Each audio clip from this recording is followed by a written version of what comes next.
আসসালামু আলাইকুম সম্মানিত এলাকাবাসী, আমরা ইতিমধ্যে উপস্থিত হয়েছি ব্রাহ্মণবাড়িয়ার উপস্থিত হয়েছি হবিগঞ্জের আনিয়াচুং দুখানটোলা যে গ্রাম, এই গ্রামে উপস্থিত হয়েছি। আমরা জানি যে ব্রাহ্মণবাড়িয়ার ঘটনায় ইমাম মুয়াজ্জিন জেলখানায় আছে। আমরা সেই মাওলানা হামিদুর রহমান সাহেবের বাড়িতে আছি এবং এই এলাকাটি আমাদের সারা বাংলাদেশের আলোড়ন সৃষ্টিকারী বক্তা মুফতি নাসিরউদ্দিন আনসারী সাহেবের এলাকা এই বানিয়াচুং। তো আমরা একটু হুজুরের কণ্ঠে জানতে চাইব আসলে একজন ইমামকে যেভাবে ফাঁসানো হয়েছে সেই সম্পর্কে আপনি কি বলবেন? এটা বলার কিছু নয়, অত্যন্ত দুঃখজনক, অত্যন্ত দুঃখজনক। এটা এর ভিতরে বহুত ষড়যন্ত্র আছে, এটা তো দেশবাসী পরিষ্কার দেখতেছে, বুঝতেছে। ইমাম মুয়াজ্জিন তাদেরকে নিরীহ পাওয়া যেতেছে, আসলে তারা নিরীহ, আর নিরীহ পাওয়ার সুবাদে এই সুযোগটাই কাজে লাগাইছে মানে দুষ্ট লোকেরা। একজন ইমাম যে বাড়িতে ছুটিতে আসিল, এই ছুটি থাকা অবস্থায় ওখানে এই হত্যাকাণ্ডটা ঘটছে। এই হত্যাকাণ্ডের সাথে তার জড়িত কীভাবে? সে তো কোনোভাবেই জড়িত থাকার কথা না। সে ওইখানে গিয়ে জানছে যে মেয়েটারে পাওয়া যায় না। সে তো এই সময় তার বাড়িতে ছুটিতে, 3 দিনের ছুটিতে ছিল। এই যে তার ছোটো ছোটো বাচ্চাগুলো, এখানে 2টা বাচ্চা। এই জন্য আমি বলবো এটা পরিষ্কার, এখন আর বলার কিছু নাই। আমরা এখানে আসছি, আমার হামিদুর ভাই ছোটো থেকে এখানে বড় হয়েছে, সব মানুষ বলতেছে সে অনেক ভালো, তার চরিত্র ভালো। ছোটো থেকে মুরব্বীরা তারে দেখছেন, কোনো খারাপ কাজে জড়িত না। যে ইমাম সাহেব নিজের কোরবানি নিজে করে না ডরাইয়া, আর একজনকে কোরবানি করানো হয়, এই ধরনের একজন মানুষকে খুন করছে, এটা তো কোনোদিন বিশ্বাসই করা যায় না। আসল কথা হুজুর, উনি তো ছুটিতে বাড়িতে ছিলেন, বাড়িতে আসছিল ছুটিতে। উনি গিয়া শুনছে যে ময়নারে পাওয়া যাইতেছে না, আপনি মাইকে একটা এলান করেন। উনি মাইকে এলান করছে। সেই ইমাম মুয়াজ্জিন কিভাবে দোষী? আসল দোষীদেরকে আড়াল করার জন্য এখানে একটা ষড়যন্ত্র চলছে, সোজা কথা। আমরা আমাদের যার যার পক্ষ থেকে, যার যার অবস্থান থেকে আমরা কঠোর ভূমিকায় যাইব, এবং এটা কোন পর্যায়ে যাইব ঠিক নাই।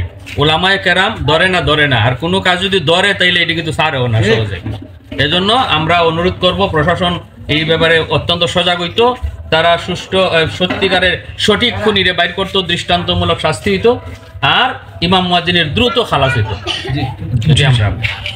সম্মানিত ভিউয়ার্স, আমরা শুধু ব্রাহ্মণবাড়িয়া থেকে আমরা আবারও আসছি আমাদের হবিগঞ্জের বানিয়াচং যে এলাকাটা রয়েছে, এলাকায় আসছি আমরা। এই এলাকার যে ইমাম সাহেব রয়েছে হামিদুর রহমান, ওনার এলাকার একজন সম্মানিত নাগরিকের কণ্ঠে একটু কণ্ঠ শুনতে চাইবো যে হামিদুর রহমান, মাওলানা হামিদুর রহমান কেমন ছিলেন? আচ্ছা, রহমান আমাদের এলাকার একজন আলেম, নরম মিজাজের, যেটা আমরা জানি, তার মধ্যে কোনো অগ্র নাই, তার মধ্যে কোনো অস্থিরতা নাই। এই হিসাবে আজ 4 বছর ধরে এক মসজিদে, যে মসজিদের ঘটনা ঘটছে, এই মসজিদের ইমাম। কিন্তু এই এলাকাবাসীর কাছ থেকে আমরা অনেকবার অনেক সময় আনবিনয় করছি, আমরা এই ফুল আমরা আমাদের দেশ আনবার জন্য, আমাদের এলাকাতে আনবার জন্য, কিন্তু তারা এক কটুতে তারা দিতে ইচ্ছুক না, দেয় না। যে বিধানে সে মায়াও পাইছে আর ভালো মনে করে তাহে। আর এই যে এলাকাবাসী তার প্রতি অত সন্তুষ্ট কয় যারে। আপনারা লাইফের মধ্যে অনেক লাইফের মধ্যে দেখছেন, তারা সাক্ষাৎকারের মধ্যে দেখছেন যে এই অত নরম মনের মানুষ আলিমের মধ্যে আর পাই নেই, কোনোদিন পাই নেই। যে বেতনে আমাদের আনতে পারি নাই। আমরা কিন্তু অনেক রিকোয়েস্ট করছি, তারার মধ্যে রিকোয়েস্ট করছি যে এই ফুল আমাদের এলাকায় রাখুন, যে ফুলটা আমরা ফুলছে এই ফুল আমরা এলাকায় রাখুন। কিন্তু তারা কাছে অনেক কিছু পাইছি যে না, আপনারা ফুল হই, আমরা এলাকাতে আমরা অত্যন্ত ভালোবাসি, মায়া করি। এই বিধানে আমরা এখানে আজকে 4 বছর বিগত 4 বছর ধরে এখানের মধ্যে অবস্থান করে শিক্ষা প্রতিষ্ঠান অথবা ছাত্র হত্যাকাণ্ডে সে তো ফেসে গেছে। এখন সে এটা একটা আমরা যা কাল্পনিক অবস্থায় অথবা নিজের একটা বিভাগ রিসার্চ করে দেখছি, এটা একটা পরিকল্পিত একটা সন্দেহমূলক একটা ইমাম মুয়াজ্জিনকে ফাঁসানোর জন্য এরা নিজেরা আমাদের কাজ করছে। অবশ্যই একদিন না একদিন বাইসে উঠবো ইনশাআল্লাহ। সততা কোনোদিন তলে যায় না। ইমাম মুয়াজ্জিন যে আপনার এলাকার ইমাম মুয়াজ্জিনকে ছোট থেকে নিয়ে এই পর্যন্ত কোনো অনৈতিক কার্যকলাপ কিংবা কোনো ধরনের আপনার রাজনৈতিক কিংবা প্রতিহিংসামূলক কোনো কাজে আপনারা জড়িত পাইছেন কিনা, কিংবা তার সম্পর্কে সে কতটুকু ভালো কিংবা কতটুকু খারাপ, তার আচার আচরণে এলাকাবাসীর যেই অভিব্যক্তি, আপনি এলাকাবাসী হিসেবে আপনি শুধু জাস্ট ইমাম সাহেব উনি কেমন ছিলেন শুধু এটা তুলে ধরেন। আমার দৃষ্টিভঙ্গিতে উনি অত্যন্ত ভালো, যে এখানের প্রথম ক্লাস থেকে শুরু করে মানুষের প্রত্যেকটা একটা জীবনের একটা লাইফে থাকে। কিন্তু আমার মনে হয় তার কোনো দিকে তার কোনো ধরনের কোনো স্পট নাই। আমার ব্যক্তিগত অথবা আমাদের এই এলাকার আপনারা জাস্টিফাই করে দেখেন, তার মধ্যে কোনো ধরনের কোনো স্পট নাই। অ্যাজ এ এলাকাবাসী হিসেবে আপনাদের কোনো অভিযোগ তার প্রতি নাই? নাই নাই, এক কথাতে কথা সে খুব ভালো মানুষ, খুব ভালো মানুষ, এত নরম, এত মিজাজ, এত ভালো, এরকম ধরনের মধ্যে আলিমের মধ্যে হয় নাই। অনেক সময় যদি রাগ রঞ্জিত হয় তো রাগিলা মানুষটারে সে কাছে টাইনে নেয়, অনেকটা বুঝাইয়া রাগ নিবারণ করে দেয়। এত ভালো আলিমের মধ্যে অত শ্রেষ্ঠ, কিন্তু বানিয়ে আসুন আরও তো বহুত আলিম আসুন। আশা করব তা কোনো ব্যক্তি আলিম হিসাবে তান্ডে এই অশ্লীলতার মধ্যে, দুর্নীতির মধ্যে বা রাজনৈতিক দলের মধ্যে কোনো ধরনের অংশগ্রহণ সে করে নাই, সে এমনভাবে থাকতে চায়। ঠিক আছে, ধন্যবাদ আপনাকে। ভাই আপনার নাম? আমার নাম সাবান মিয়া।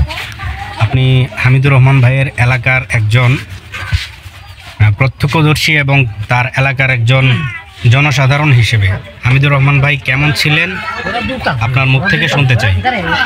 উনি অনেক ভালো ছেলে আছে। আজ পর্যন্ত ছোটোবেলাতে আমরা দেখছি বড় হয়েছে, কোনো একটা ডিফেক্ট নাই বা কোনো একটা সমস্যা নেই। লেখাপড়ার থেকে আজ পর্যন্ত কোনো সমস্যা তার হয়েছে না। আরে কোনো অপকর্ম কোনো কিছুতে পাইছেন কোনো সময়? তার মুক্তির ব্যাপারে কিছু কি বলতে চান কিনা? মুক্তির ব্যাপারে এত নির্দোষ এই কাজ তো করতেই পারে না। অতি তাড়াতাড়ি তারা মুক্তি দেওয়া দরকার, জরুরি। অবশ্যই অবগত আছি, দেশ এবং প্রবাসের যে যেখান থেকে আমাদের এই ভিডিওটা দেখছেন আমরা সকলে অবগত আছি। দীর্ঘ কয়েকদিন যাবৎ আজকে আমাদের এই বাংলাদেশের ব্রাহ্মণবাড়িয়া জেলা শাহবাজপুর ইউনিয়নের হাবলিপাড়াতে একটা মর্মান্তিক ঘটনা ঘটেছে। আমরা সকলে অবগত আছি। ময়না হত্যার তদন্ত চলছে।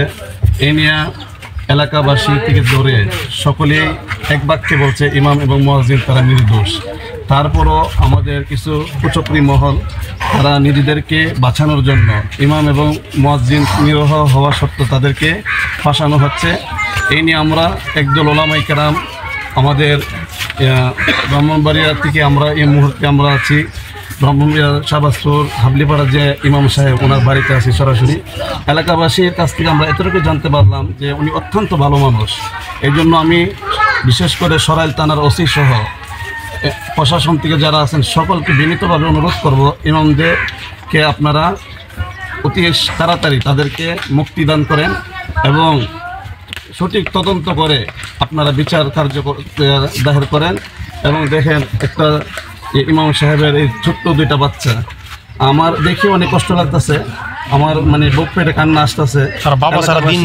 সকলেই কান্না করতেছে ইমাম সাহেবের জন্য। অত্যন্ত ভালো মানুষ, এই জন্য ওনাকে অতি তাড়াতাড়ি মুক্তির ব্যবস্থা করে দেন। ওনার দুটি বাচ্চার সহ পরিবারের সকলেই আতঙ্কের মধ্যে আছে, বাচ্চারা অনেক কান্নাকাটি করে বাবার জন্য। এই জন্য আমি সরকার মহোদয় এবং প্রশাসনের কাছে অনুরোধ করব অতি তাড়াতাড়ি আপনারা তাদেরকে খালাস করে দেন।